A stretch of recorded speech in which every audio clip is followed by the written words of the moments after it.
Assalamualaikum warahmatullahi ta'ala wabarakatuh.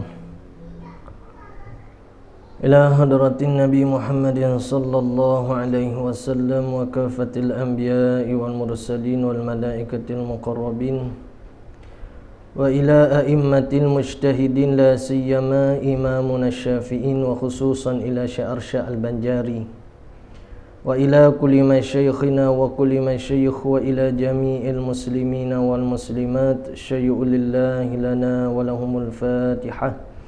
A'udzu billahi minasy syaithanir rajim. Bismillahirrahmanirrahim. Alhamdulillahi rabbil alamin. Ar-Rahmanir Rahim. Maliki yaumiddin. Iyyaka na'budu wa iyyaka nasta'in. Ihdinas siratal mustaqim. Siratal ladzina an'amta 'alaihim ghairil maghdubi 'alaihim waladdallin. Amin. Bismillahirrahmanirrahim. Alhamdulillahi rabbil alamin. Wassalatu wassalamu ala rasulina sayyidina Muhammadin wa ala alihi wa sahbihi ajma'in.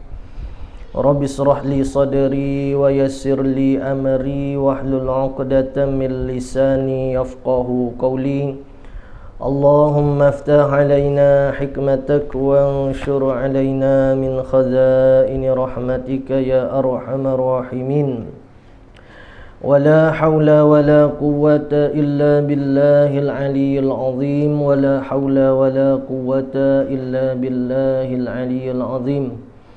Wala hawla wala quwwata illa billahil aliyyil azim. Wa sallallahu ala sayyidina Muhammadin wa ala alihi wa sahbihi wa baraka wa sallam. Walhamdulillahi rabbil alamin. InsyaAllah kita sambung pengajian pada muka surat 18,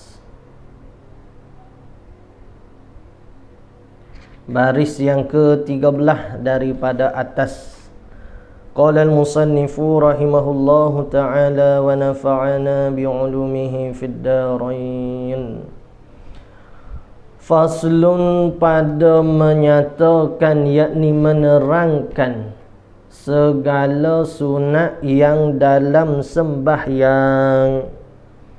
Jadi telah lepas dah dia membicarakan kepada kita berkaitan rukun di dalam solat. Sesat dah benda rukun di dalam solat. Lepas tu dia nak masuk bicara berkaitan sunat yang di dalam sembahyang.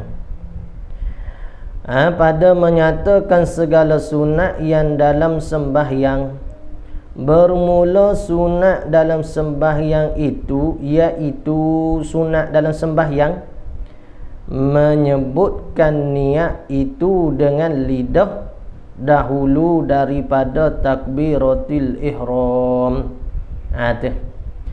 Dia panggil apa? Talaffuz bin niyah. Kita berlafaz dengan niat. Jadi berlafaz dengan niat ni hukumnya sunat, harus serta sunat. Bapa ulama kata sunatnya di atas dasar dia membantu bagi memudahkan kita di dalam nak hadirkan niat ketika mana kita takbir. Bila kita takbiratul ihram, mudah kita nak hadirkan niat disebabkan kita ada berlafaz dah sebelum daripada kita takbiratul ihram. Maka atas dasar tu, maka sunatlah kita untuk talaffuz bin niyah. Sama jugalah ni. Ada kaedah yang ditetapkan oleh ulama kita. Seperti mana kita berzikir menggunakan tasbih. Berzikir menggunakan tasbih ni apa hukum dia? Sunat. Kenapa? Kerana tiap-tiap benda di atas dasar nak membantu ke bagi benda sunat, maka hukumnya sunat. Ya gitu kaedah. Supaya kalau katakanlah benda saat ni tu kita nak guna di atas benda yang wajib. Seperti pada masalah ambil air semaya. Nak ambil air semaya saat ni tu kita nak kena ada air, baru boleh guna ambil air semaya. Maka apa-apa benda yang didasarkan di atas untuk menghasilkan air, maka hukumnya wajib. Hukumnya wajib. Seperti kita nak gali ke telaga, hukum asal gali telaga tu harus, kalau kita tak gali pun tak apa.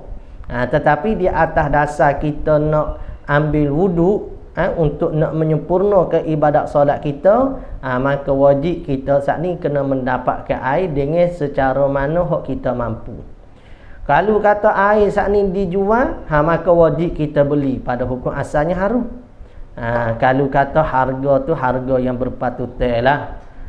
Kalau harga tu melampau sangat, bahasa kita sekarang ni mau panggil harga Yahudi, nak melampau, maka hak tu tidak ada tuntutan di atas kita untuk membelikan air saat ni. Baik, ada pun hak pada masalah niat, ni tu sunat saja, tak jadi wajib lah. Tak jadi wajib, walaupun kita kata niat tu merupakan rukun yang wajib dalam solat kita, tetapi berlafaz dengan niat saat ni tu, orang panggil sunat saja, tak jadi ke wajib. Kenapa? Kerana boleh saja kita tak berlafaz untuk nak menghadirkan niat, tetapi hak ni bagi nak memudahkan saja. Gitu deh. Jadi kalau adalah di antara kita tak nak berlafaz dengan niat solat, tak payah lafaz. Takbir Allahu Akbar, niat fardu semaya zuhur. Kalau mampu. Tapi kita ni lagu tulah. Kita ni kalau tak terbit di lidah, nak datang di hati tu agak rumit. Sebab itulah Imam Ghazali bila orang tanya berkaitan dengan zikir pada lidah tidak hadir pada hati ni lagu mana, Imam Ghazali radhiyallahu anhu sebut kata, teruskanlah zikir dengan lidah saat ni tu, tak ada masalah. Kerana zikir dengan lidah saat itu dapat membantu kita untuk nak menghadirkan zikir kita dalam hati. Bukan kata kalau dah dalam hati tak hadir, sebab duk zikir dengan lidah saja, maka tak payah zikir dengan lidah. Tidak, teruskan. Kerana dia dapat membantu kita untuk mengingati Allah Ta'ala dengan hati kita. Jadi berlafaz dengan niat ni ambil dalilnya di atas kias sajalah. Kias, kalau orang tanya mana nah hadis Nabi ada berlafaz dengan niat tu, memang tak ada lah pada solat.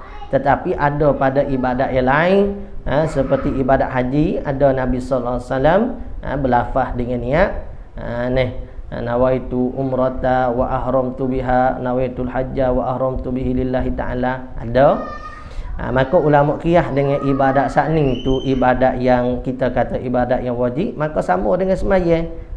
Maka tidak ada masalah atas kita nak talaffuz bin niyah, kita nak berlafaz dengan niat.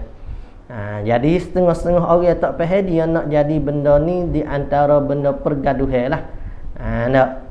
Bila kita pergi kata tak payah berniat gak, macam-macam dalil hak kita datangkan bukan dalil.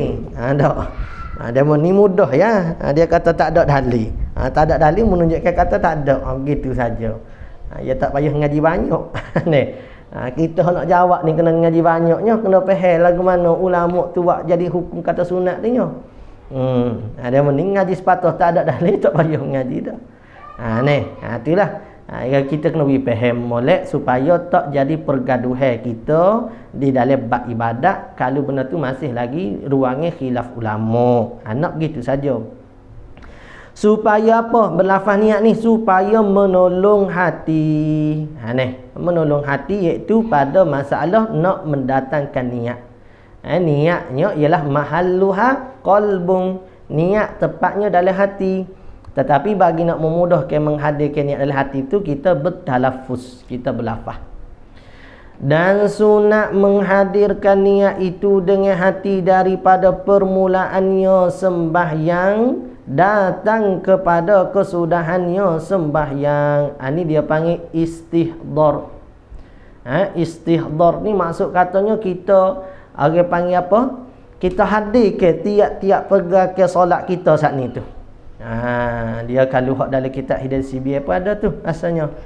Istihdar hakiki, istihdar urfi. Kalau hakiki kita datang ke satu pergerakan perbuatan kita dalam solat. Maka hak tu sunat. Maksudnya kita saat ni tu betul-betul memfokuskan dengan ibadat kita saat ni. Menghadirkan niat hak muqaranah tu wajib. Hak menghadirkan istihdar ni hak sunat. Daripada permulaan sembahyang datang kepada kesudahannya sembahyang. Dan sunat mengangkatkan kedua tangannya masa takbir, serta angkat tangan itu serta permulaan alif takbiratul ihram, permulaan alif Allah lah.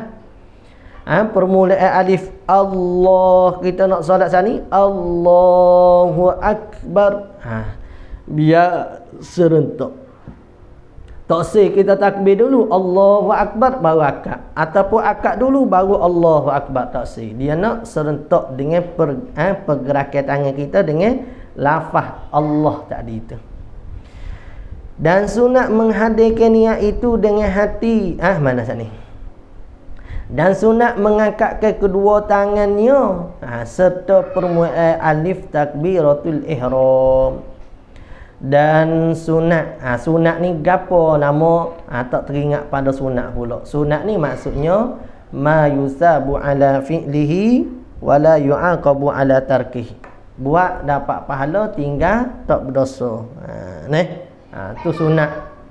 Ataupun dia panggil talabu fi'li ghaira jaziman. Tuntut buat yang tidak putus.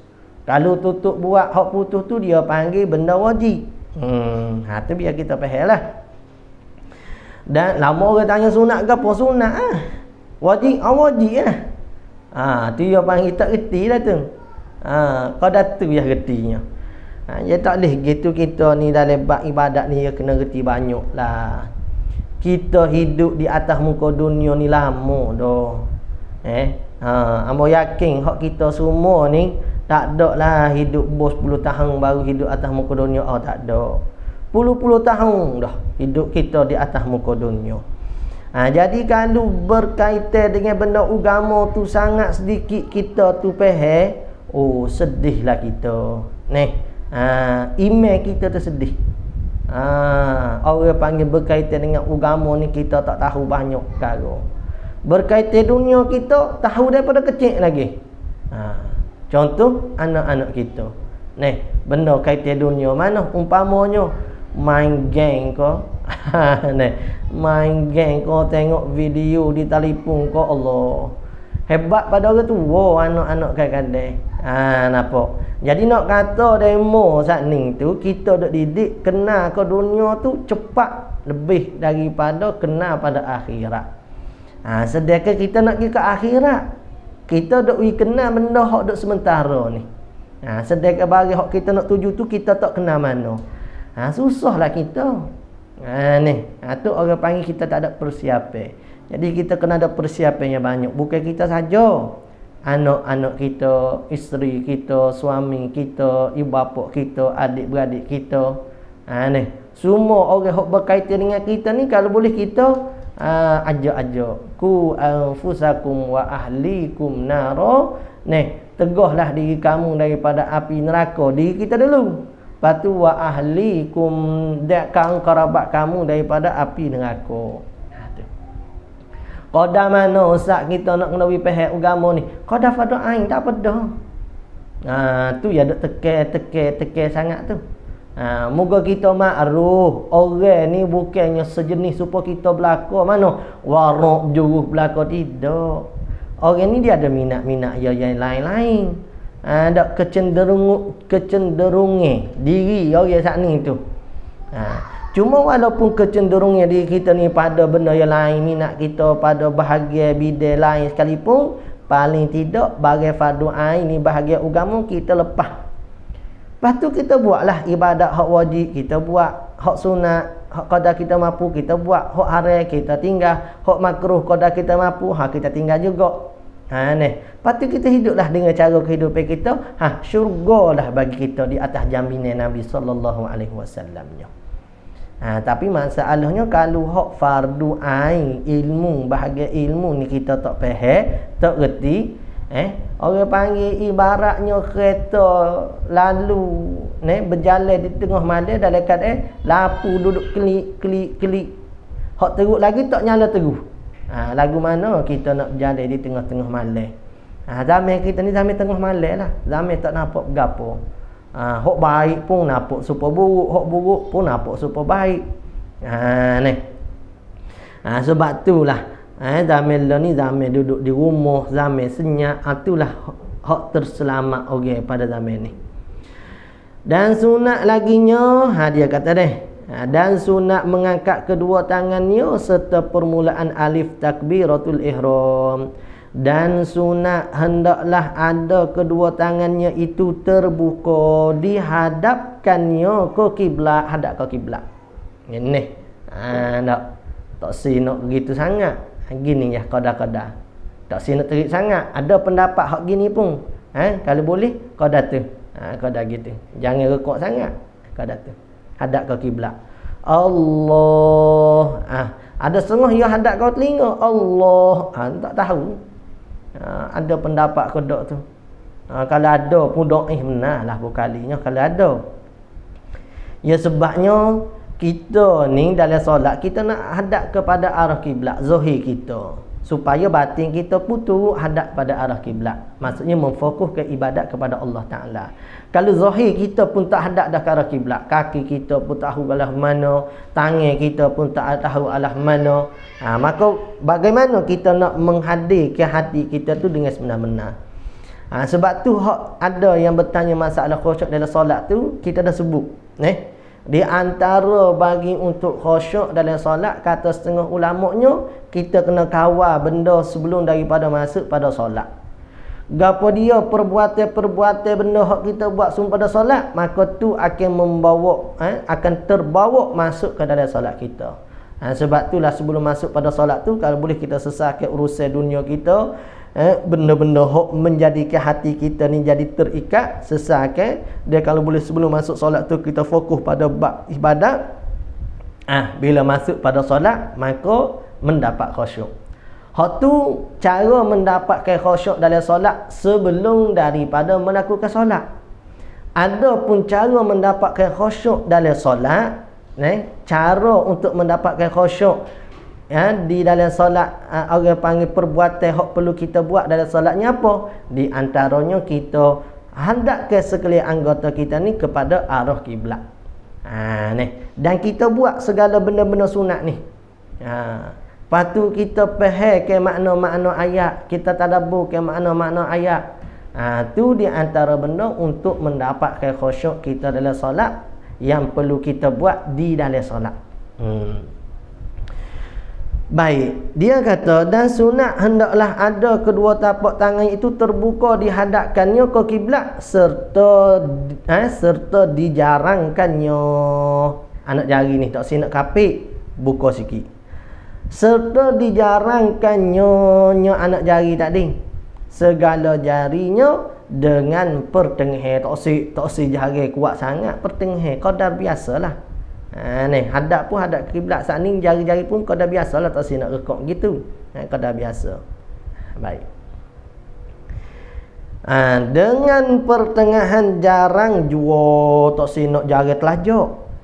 Supaya tujuannya apa? Jadi segala jarinya itu menghadap kiblat. Tujuannya bila duk gitu jari-jari pun hadap ke kiblat lah. Tetapi makruh menutup dia jari.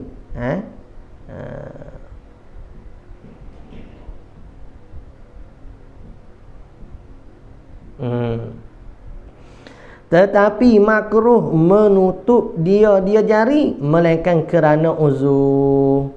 Tutup guana. Saat ni sejari kita tutup jari-jari kerana uzur. Makruh hukum dia.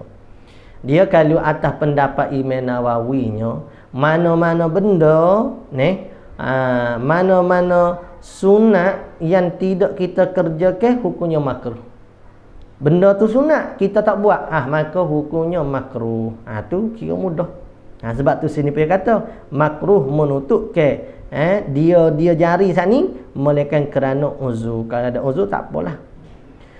Dan hendaklah ia menyatakan dan hendaklah ia membetulkan kedua hujung.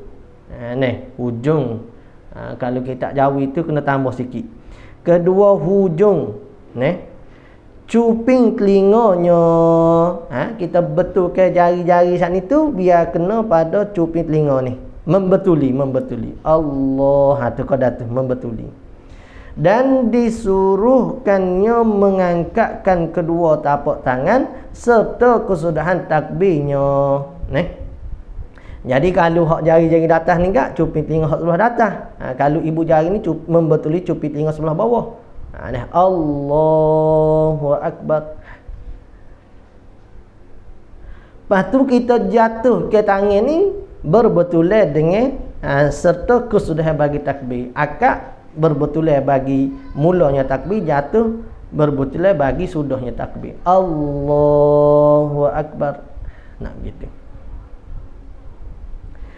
Dan lagi sunat mengangkatkan kedua tapak tangannya seperti demikian itu tak kala akan rokok.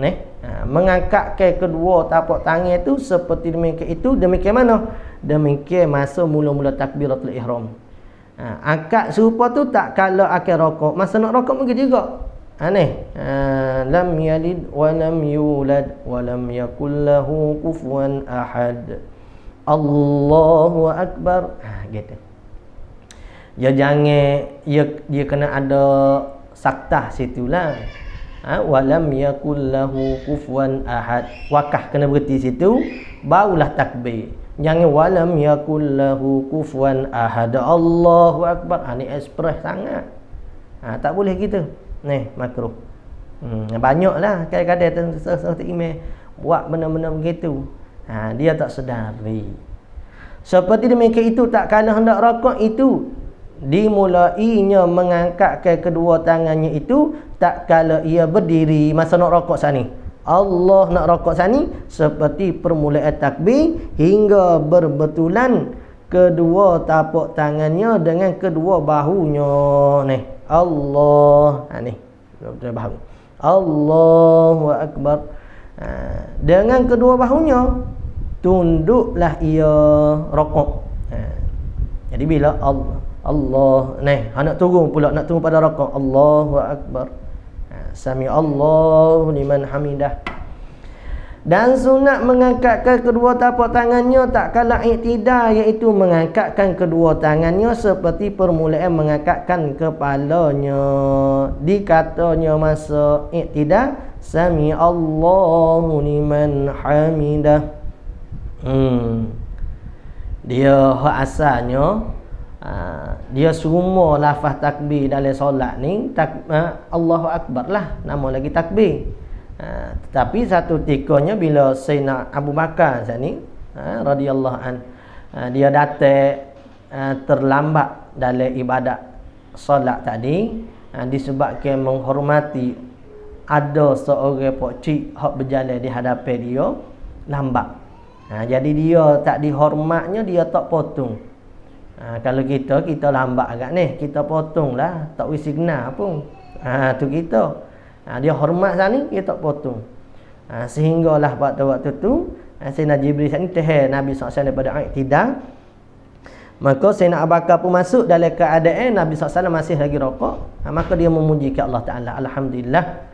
Maka pada waktu tu diangkat dengan syariat. Nabi kata Sami Allahu liman hamidah.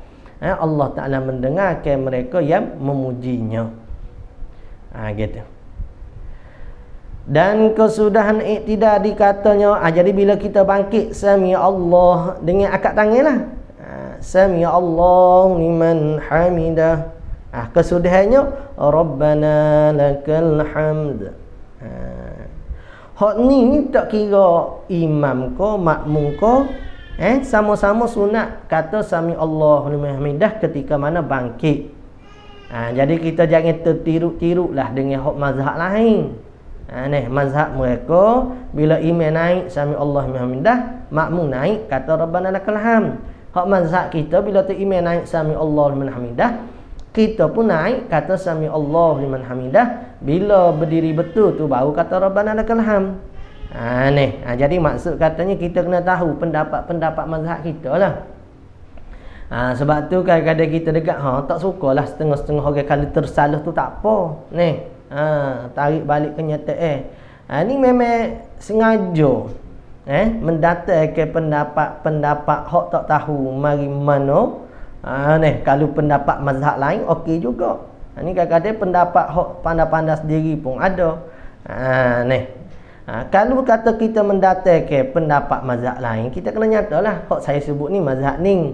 Tapi kalau nak ikut mazhab Imam Syafi'i, hak pak cik dak amal, moga makruf kita ni di Nusantara ni mazhab Syafi'i belaka. Nampak? Jadi oleh kerana tu bila kita nak kecek, nak hukum kepada orang, kita kena hukum mazhab Syafi'i. Orang panggil melampau dalam mazhab ni. Tidak. Kalau kita nak ambil pendapat mazhab lain, kita kena nyatakanlah supaya tak timbul fitnah bagi orang ramai.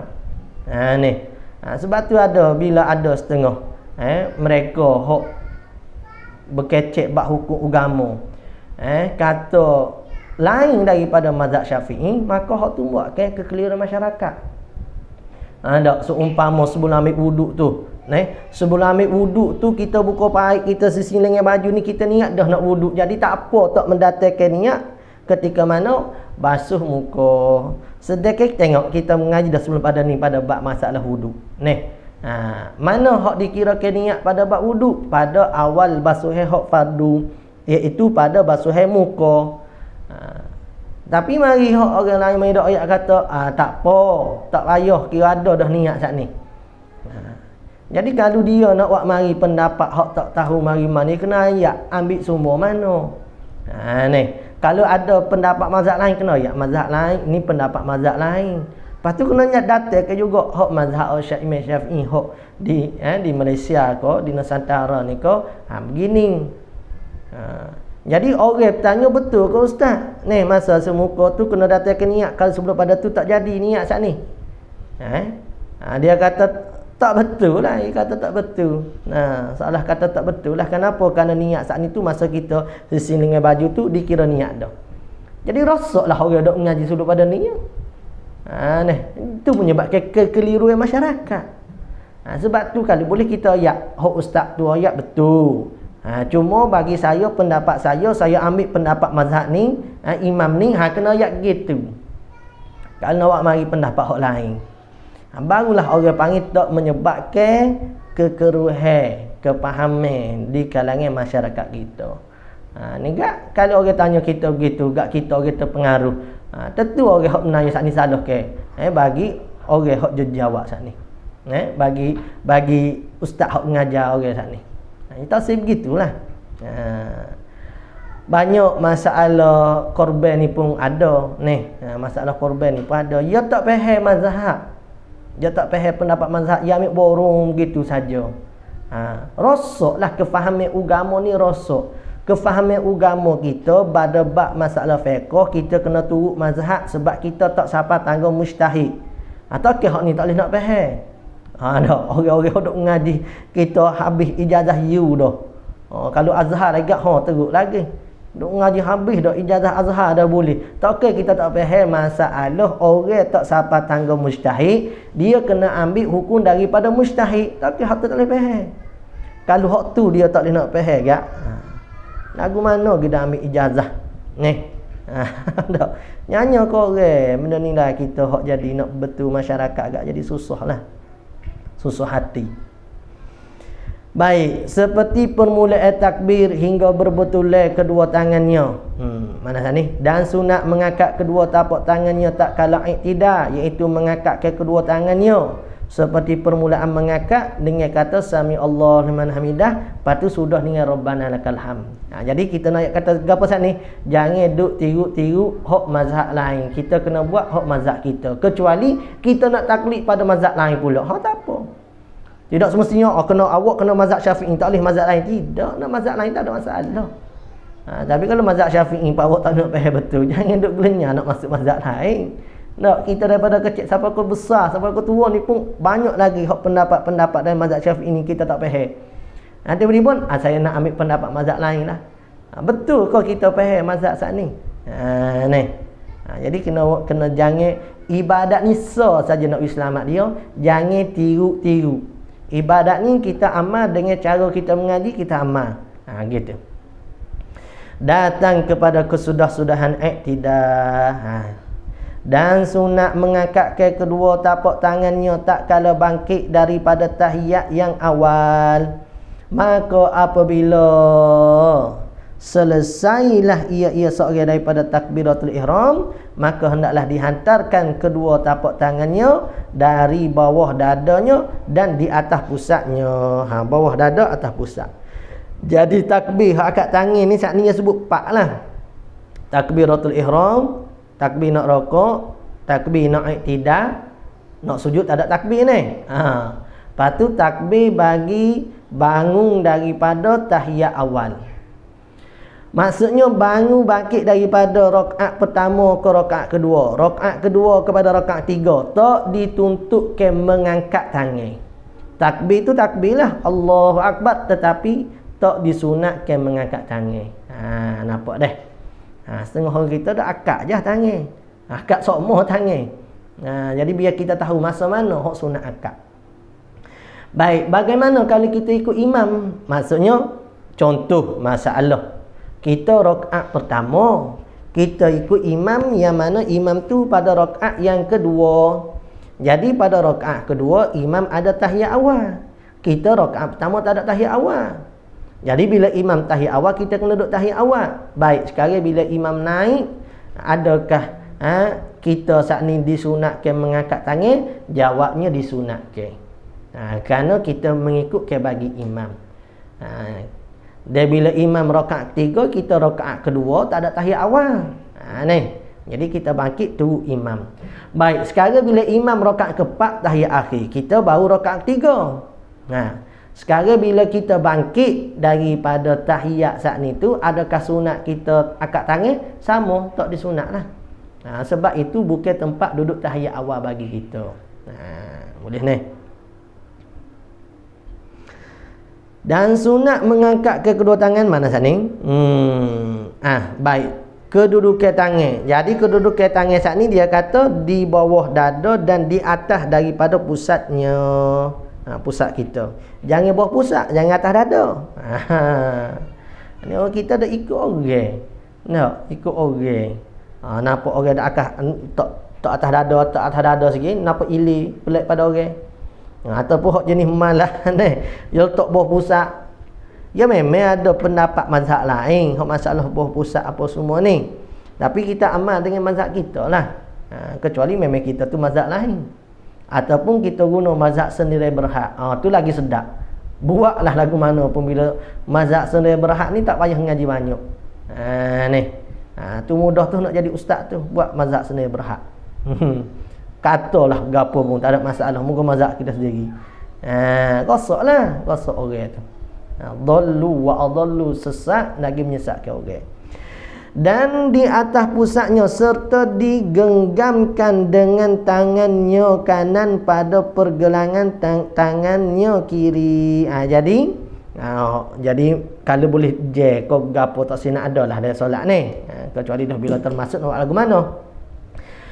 Orang panggil lengan kiri kita ni dipegang oleh tapak tangan kanan kita. Dengan tangan kanan pada pergelangan tangan kiri. Kita bagi dua. Tapak tangan kanan saat ni tu biar sama sedia molek. Genggam. Dia nak genggam. Baik. Tu sunatnya. Jadi tak say begini, tak say begini. Begini pun ada.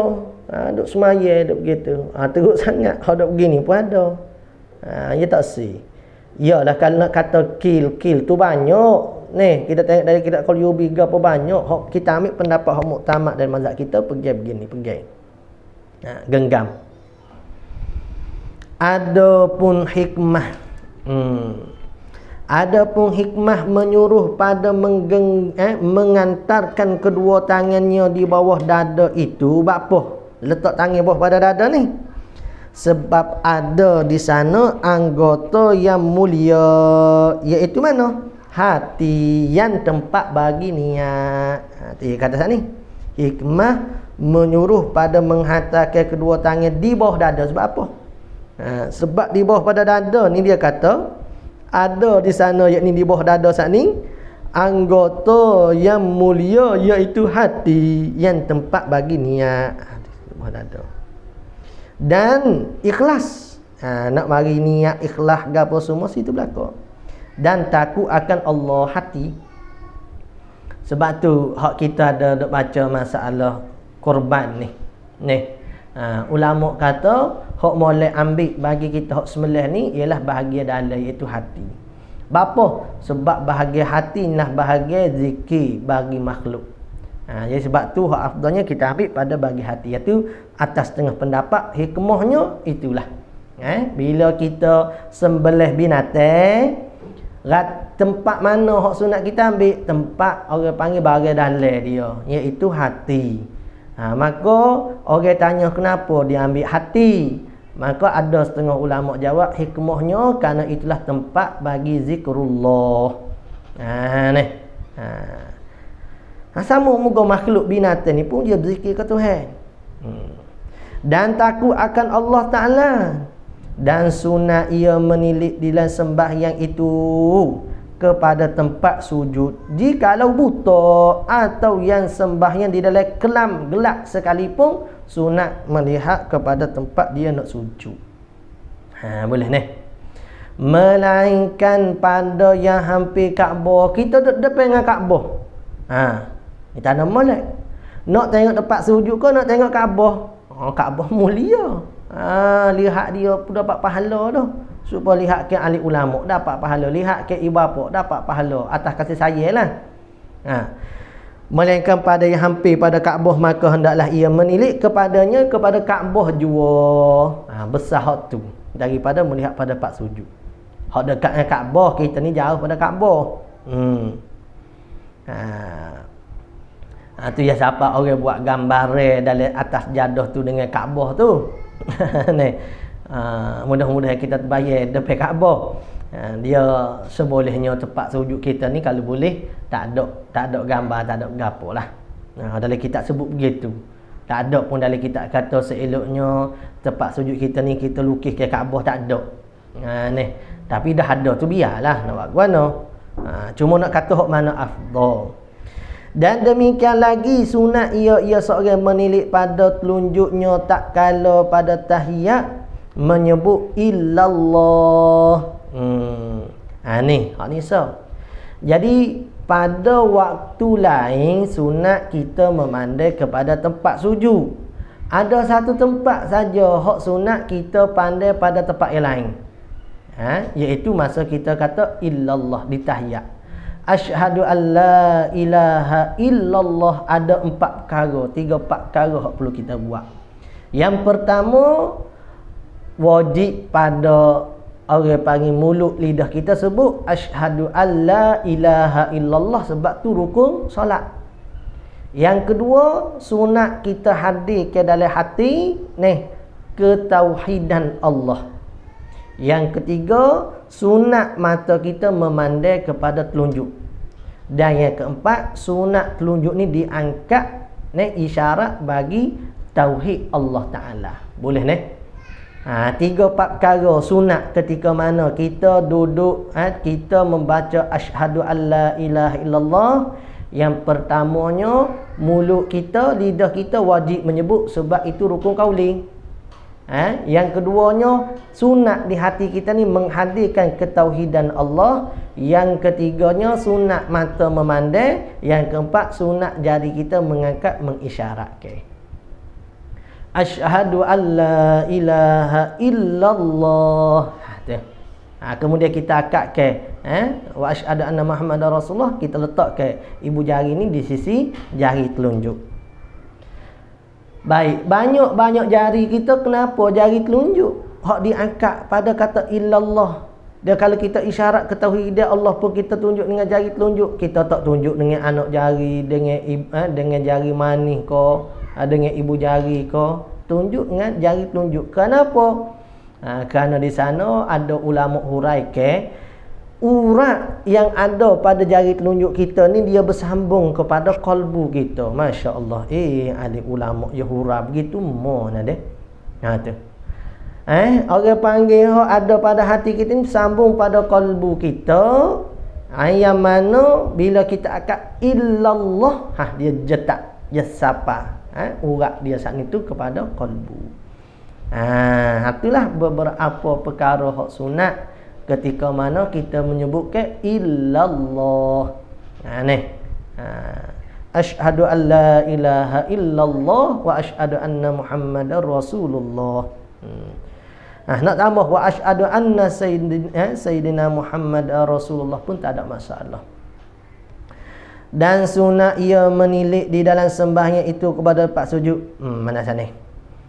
Dan lagi sunat membaca doa iftitah dengan perlahan-lahan. Doa iftitah ni maksudnya doa pembukaan. Allahu Akbar kabira itulah.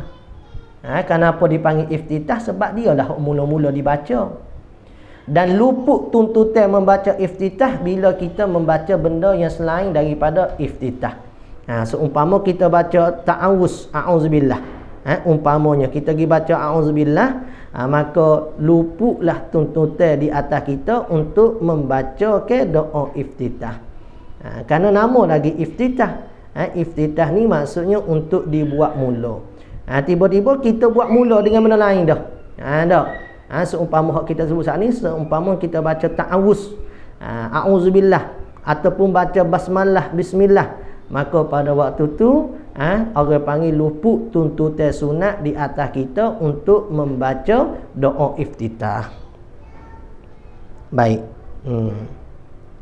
Kemudian daripada takbiratul ihram, mana? Iaitu Allahu Akbar kabira walhamdulillahi katsira wa subhanallahi bukratan wa asila. Dan sunat membaca alhamdulillahi hamdan katsiran tayyiban mubarakan fih. Dan sunat membaca wajjahtu wajhiya lillazi fataras samawati wal ard hanifan musliman wa ma ana minal musyrikin. Inna salati wa nusuki wa mahyaya wa mamati lillahi rabbil alamin la syarika lahu wa bidzalika umirtu wa ana minal muslimin. Habislah situ. Kemudian katanya musannif rahimahullahu ta'ala, syahdan adalah luput doa dan wajah itu, doa iftitah ni lah, dia wajah itu membaca a'udzubillah. Bila kita baca a'udzubillah ataupun mana-mana benda yang selain daripada doa iftitah, maka luputlah tuntutan sunat pada membaca ke doa iftitah. Maka tak kala itu tiadalah sunat baginya musalli membaca wajah, yakni doa iftitah lah. Dan demikian lagi luput wajah kerana duduk masbuk serta imam. Seumpama kalau kita tok imam duduk tahiyat awal ke, kita masuk solat Allahu Akbar, kita duduk tahiyat awal. Bila imam bangun pula, tak ada dah di atas kita tuntutan nak baca ke doa iftitah. Gitu deh. Tak apa terus ke semayang, maksudnya terus ke ikut imam, kerana itu dapat pahala lebih dah. Tetapi jikalau memberi ia imam salam, jikalau memberi ia salam imamnya dahulu daripada duduk, dahulu daripada duduk, maksudnya makmum tak sempat duduk, tak imam beri salam dah. Mungkin imam duduk tahiyat akhir pada waktu tu, maka tiadalah luput wajahnya itu. Kita ikut tak imam, kita baru nak takbir Allahu Akbar, niat berjemaah, imam beri salam assalamualaikum, belum sempat kita duduk, maka sunat kita membaca doa iftitah. Tapi kalau kita sempat duduk, imam beri salam, kita bangkit, maka tak sunat dah lagi kita membaca doa iftitah. Tu comel ni huraian ni, kena bagi faham betul-betul. Dan demikian lagi tiada luput wajah itu sebab menyebut imamnya dengan amin. Kalau imam sebut ghairil maghdubi alaihim waladdallin, kita baru masuk Allahu Akbar, imam amin, kita pun amin bersama imam, adakah luput wajah tu? tak luput. Masih lagi dituntut kita untuk membaca wajah tu wajhiya lillazi sani. Qala al-musannif, dan lagi sunat membaca a'udzubillahi minasyaitonir rajim. Kita berhenti sidulah. InsyaAllah kita akan sambung pula pada petang esok, kalau ada tenaga lah. Ni pun sebenarnya ada tenaga, tapi Allah Ta'ala memberi izin. Alhamdulillah dapat juga kita buat walaupun sekadar ni saja ni, insyaAllah. Assalamualaikum Ustaz. Boleh terangkan cara solat fardu bagi wanita yang syarat mengandung, yang tidak larat untuk turun dari qiyam kepada sujud dan dari sujud kedua kepada qiyam. Terima kasih. Dia kalau kita tak mampu ni samalah. Orang mengandung ko, orang sakit ko, sakit hak jenis tak boleh nak lipat, ataupun sakit dia duduk tu boleh, tapi nak berdiri tu susah. Berdiri boleh, nak duduk pula susah. Maka pada waktu tu hak mana dia mampu, mampu lagi ke tak berdiri, mampu, maka pada waktu tu dia kena solat berdiri lagi, sebab berdiri qiyam tu rukun. Kemudiannya dia nak sujud macam mana, maka pada waktu tu dia sujud qadar yang dia mampu. Kalau dia mampu dengan isyarat, maka dia kena buat dengan isyarat. Kalau dia mampu untuk sempurna ke sujud, maka dia kena sempurna ke sujud. Maksudnya mengikut kepada kadar kemampuan kita pada waktu tu. Cuma nak ayat kata sini, kalau katalah kita mampu untuk qiyam, jangan terus solat berduduk. Kita kena solat juga dalam keadaan qiyam. Kenapa? Kerana qiyam itu ialah rukun bagi solat. Adapun sujud pun rukun solat, cuma kita boleh buat dengan cara isyarat. Jadi harap kata sesat pada soalan saat ni terjawab pada soalan saat ni. Wallahu a'lam. Sallallahu rabbuna ala nuril mubin Ahmadal Mustafa Sayyidil mursalin. Sallallahu rabbuna ala nuril mubin Ahmadal Mustafa Sayyidil mursalin wa ala alihi wa sahbihi ajma'in wa ala alihi wa sahbihi ajma'in. A'udzubillahi minasyaitonir rajim. Bismillah wassalatu wassalamu ala rasulina sayyidina Muhammad wa ala alihi wa sahbihi ajma'in. Allahumma anfa'na bima 'allamtana, rabbana zidna ilma, Allah faqihna fid din wa 'alimna at-ta'wil waj'alna min ibadikal mukhlisin waj'alna min awliyaikal salihin. Rabbana atina fid dunya hasanah wa fil akhirati hasanah wa qina adzabannar. Wa sallallahu ala sayyidina Muhammad wa ala alihi wa sahbihi wa baraka wa sallam. Walhamdulillahirabbil alamin. Taqabbalallahu minna minkum.